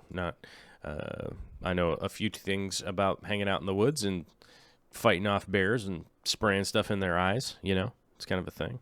I need to figure out what, or Bentley's says, I need to figure out what to plant the little ADA 60 shallow tank I picked up on the cheap off Craigslist. Probably have to do Iwagumi style since it's only 7 inches tall. Oh, that is time for Wabikusa, my guy. I would definitely do a Wabikusa kind of setup for sure in a 7-inch tall tank. That's what I would do. Barbara Jackson says, this is a good time for me as long as I don't sleep through the alarm clock. JH says, works for me because your normal time, I'm cooking dinner and busy in the kitchen. I like this time at least once a week. Okay. Kramer says, I think once a week would be fair. Okay. So maybe we'll figure out what day of the week the early show would be good. Because I wonder if Friday is a good day for an early show or not. Because it might not be the good day for the early show. I don't know. Is Monday the good day for the early show? I don't think anybody wants to get up early on a Monday or be around early on a Monday. I get up early on a Monday. I'm not worried about it, but... And Wednesday doesn't feel like a good day for an early show, but I don't know. I would rather just have them all be early, but we shall see. We shall see how the reaction goes from the early show versus the late afternoon show. I do them the late afternoon here. Seth Farnham will be a Patreon by next live stream, but water out of my tap has a pH of 7, a GH, and KH of 0. The pH of my tank will slowly go up until the next water change. Should I use crushed coral? Wait a minute. So you want the pH to slowly go up? Or does it just go up?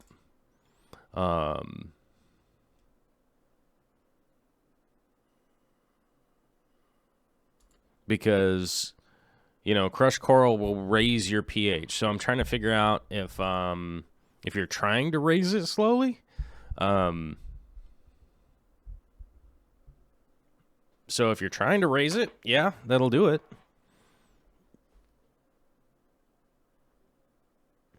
So, if you're trying to raise it up a little bit, then that's what I would do. So, you know, Seth says, it just goes up. Okay, so chances are you have something in there that's raising the pH. It's probably something like coral or some kind of rock that's doing that, would be my guess. I would like my pH to be consistent and not go up and down. So, but it sounds like the water that you have coming out of the tap is pretty inert. It doesn't sound like there's a whole lot going on. So whatever is affecting your water parameters, it's from what's in your tank then. Because if that's an accurate reading of what your tap water is, it should just be pretty inert. It shouldn't just be, it should be doing nothing. So it's probably being affected by whatever's going on in the water. Randy Hightower says, I wonder if there's a way to podcast the live stream so the commuters could listen for a morning time slot.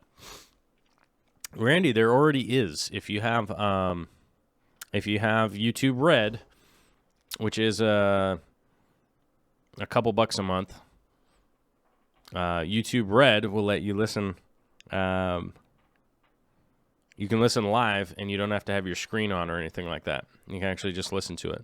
I know that's how Joel Gillett listens to the show and stuff like that. So, yeah, YouTube Red is the way to do that if you wanted to listen live while you're, like, driving or doing something like that. Maybe you're working out. Maybe you're getting ripped. Or maybe you're just at work and you got your headphones in and you can't have it up on the screen.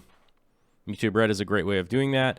Eventually we will be uploading all the episodes as a podcast. It's just a giant project, and it's another thing to pay for that honestly, right now, I just don't have the money to pay for the hosting. So we'll get there at some point in time. We'll post them up, and then people will be like, I don't understand how you just uploaded like 300 episodes. I'll be like, I don't know, dude. Maybe you should be paying attention, right? Seth Farnham says, thank you. You narrowed my problem down. Yeah, your water sounds pretty inert, so hopefully whatever is changing the pH is in your aquarium. So I would do some tests of the hardscape, the materials that you have in there, and see what's going on.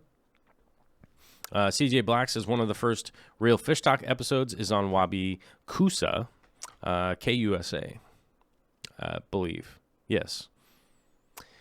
Yeah, so I definitely check that out. Somebody named Sarah just said hello. What's up, Sarah? How you doing? Mr. Two Life says if you get a Google Play music, if you get Google Play for music, it's $10 and you get YouTube Red for free. Oh, there's a good deal. You can get a double whammy there. You can get your Google Play for the music action, and you just get YouTube Red for free. So actually, that might be a reasonable option right there. That's something that I would go in for. Google Play Music, which I'm thinking I'm probably going to get, because I'm really tired of Pandora, and I don't think I want to give Pandora any money. But I'm definitely tired of those commercials nonstop, and so I'm thinking about getting Google Play for music, but I don't know. I'm undecided yet, but that is something I'm most likely going to go for. Candy Overhaul says the start would have been like 5 a.m. Joel told me last night.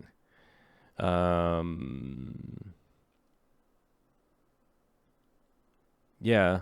Well, what time is it in New Zealand right now?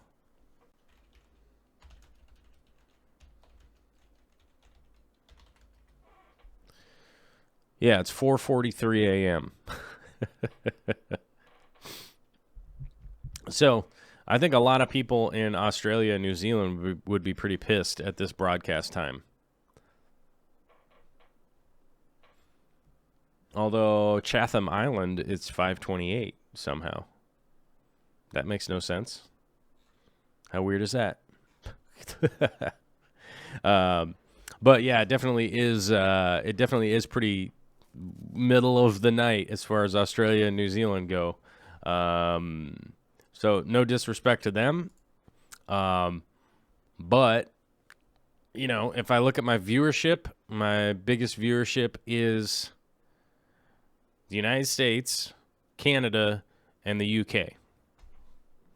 So, you know, it'd be kind of weird to be like, well, you know, do it at a weird time that would only work for Australia or something. But I feel like the 3 o'clock slot is the only time that like kind of works for everybody, the 3 o'clock my time. But I don't know. I like being able to do this in the morning, and I would definitely like to be able to do a morning show my time that would kind of apply to more people out there to be able to catch up with it at the right time. Big V the Vanity says 11:45 in Thailand. Ooh, what's up, Thailand? How you doing? Digging it. Daniel says it's 2:44 in Australia. Woo, that's crazy. It's not a matter of like disrespecting anybody, like Mateo saying so screw him, but like no, it's not so screw him, but it's 24 hours on the planet, you know what I mean? Like it's not going to be a perfect time for anybody. There is no perfect time for everybody, but if I look at like who watches the show and who watches the channel, like who's the subscribers, like Australia and New Zealand are like way down the list. So it's not a matter of like, so screw them, but let me see. Let me look this up and I'll actually tell you guys what it is.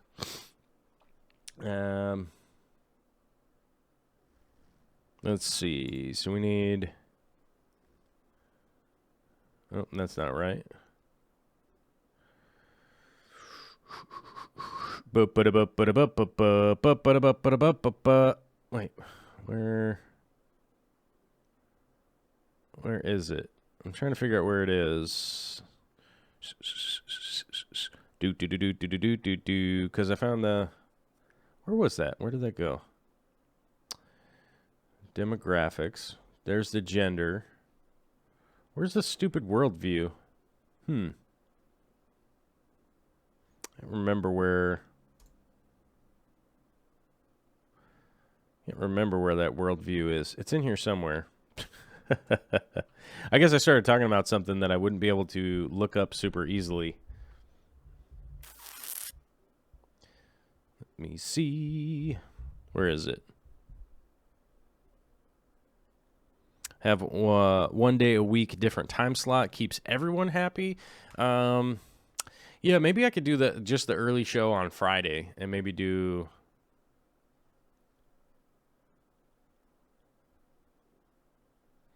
Mateo says, I'm big in New Zealand. They're waiting for your first tour there. Gosh, where did that go? I'm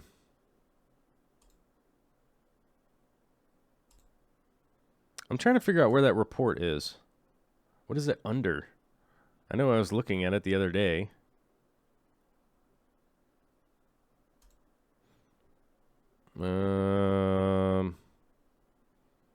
Gosh, where...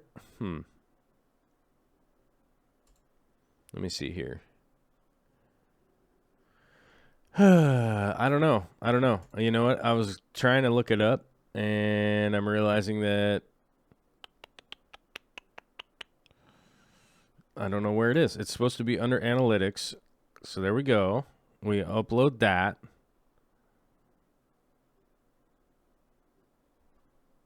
Maybe it's under this. Where is that stupid worldview? Where did that go? It's in here somewhere. I don't know. I can't find it. No, I don't know. I used to be able to find it, and now this show is like super boring while I'm over here just clicking on a thing, and that's not very cool for people. I don't know. I don't know where it is in here. I don't know. Well, how boring was that? That was all pretty darn boring while I tried to figure out where the worldview thing is. Geography. Wait, is that it? Okay. I found it. Okay. I was clicking on the wrong thing. Of course, I couldn't find it. So United States is at the top. Number 2 is United Kingdom. Number 3 is Canada. Number 4 is Australia. Number 5 is Germany. Then the Netherlands. Then Sweden. Then India. Then Ireland. Then the Philippines. Then Malaysia. Then France. Then Denmark. Then New Zealand. So I'm thinking that New Zealand is probably represented by maybe 3 people or something like that. United States is 56% of views, 67% of watch time. So it's mostly Americans. The United Kingdom is 7%. Canada is 6%. Australia is 3%. Germany is 1.7%. And then it all is just like half a percentages and stuff down from there. So, you know, as much as I would love to just straight up cater, I mean, I'm pretty big in Australia realistically as far as like the percentages go, but they're definitely outnumbered by whatever. I don't know. So, you know, it's just one of those things. Like, if the show is good and people want to watch it and all that, then hopefully they watch it. I don't know. It's a little bit weird, but, you know. Alex is wondering what my gender ratio is. My gender ratio is terrible because I'm a dude, realistically. Doesn't really have much else to do with anything other than that. Let's see, where's Male versus female. Actually, I have to go up to this thing. Hold on. Click on that. And it takes forever to load. Male to female. 90% males watch this show. And 10% females. So, anybody that's wondering, 10% female fans and fan subscribers, 90% male subscribers. But who knows, because a lot of that has to come down with whatever sex you click on when you make your YouTube account. So, I don't know how accurate that actually is, because it's just whatever people put in to the computer. You know what I mean? So, your name might be Sarah, but you might be in as a male, right? Not to point the finger at anybody or anything like that. So, but it really, that is one way that could be really out of sorts, because it just really comes down to like what you put in there. So, but it really is one of those things. That I feel like I come across fairly well to the female demographic, because most of the interactions that I have with females seems to go pretty well. I feel like I'm pretty respectful to both genders and whatnot. So, you know, I feel like I come across pretty well, but the reality is that you know, if you look at like all the big analytics and stuff like that, it's the other way around for female creators. In a not as extreme as mine is, like it's not 90-10, but it's more often than not like a female who is a creator is normally like 60% females and 40% men, which you'd expect it would be the other way around, that it would just be a bunch of dudes like watching a ladies or whatever, but actually it is you know, through the analytical reports and stuff like that, it turns out that just like women actually just like watching other women, you know. So I think that's a big part of it, is that oftentimes there isn't necessarily a huge contingent of women that watch dudes, because it's kind of like, well, I don't know, this dude's kind of weird, you know, or whatever.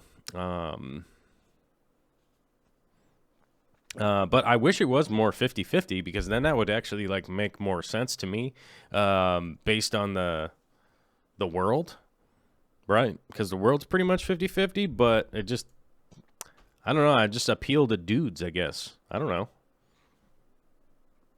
Probably because I'm always like yelling and screaming, and dudes are into that or something. But we got a big shout out here. We got a $1 pledge from Niels Hansen. Thank you very much, Niels, on the Patreon. And it's about time for me to wrap up the show. It's been about 2 hours, and I got to go. And admittedly, I have to go use the bathroom. I do have I have a powerful bladder, but boy howdy, I got to go pee. You know what I mean? So 2 hours into talking and sitting here, and got to go to the bathroom. So I'm getting to be about that point. We're going to wrap it up. We got just a couple of minutes left, and I don't know what happened. We just got way off track and started talking about YouTube analytics and nonsense. So if anybody's offended, cool. If anybody's not offended, that's cool too. See how I went left hand, right hand? See how that worked there? But hopefully everybody's happy and has a fantastic Friday. We're going to be gone, but no worries, because I got some edited videos coming out for y'all whilst I'm gone, and there's not a void on the internet. So, hopefully everybody has a fantastic weekend. I think this weekend will be great. Big shout out to Chicken Lips for the super chat, the Fishy Mailman for super chat action, and Kramer DC9. Thank you very much. I'm super appreciative of everybody coming out this early morning show. Let me know what you think. If you're down for this, early show, or if you're not down for this early show, feel free to let me know. Comment down below. Blow it up. I don't care. It's not a big deal. You can even get in there and start yelling and screaming at me like some people have of late, which, by the way, I find to be wildly entertaining. And if you actually do have something yelly and screamy that actually has some merit, I'll probably take some consideration into your criticism. You know what I mean? Let's see. Thanks for talking my ear off while I got stuff done. Have a great time in the woods. I will definitely have a great time. Quite probably, I imagine, varies in each country too. Yep. There are tons of female fish keepers that stay to themselves. That is very true. That is for sure. Have a great one, Joel. Everybody else have a great one. Everybody else is telling me to have a great one. Whoa. Keep all the tanks clean. Enjoy to get to see. Thanks for the fun live stream. I will see you guys all later. I just saluted with the wrong hand. Just to let you know, I'm not in the military. And I know I'm doing it wrong because I think it just is what it is. Let's see here. Ray Ann Rees says, female here. I rather like your personality. Found you on the co-op channel. Well, thank you very much for showing up. Unfortunately, this is the end of the show. I need you guys to come back and comment and share and do all that kind of stuff if you want the early show. If you don't, then don't. But have a fantastic weekend out there, everybody. And I will talk to you all later.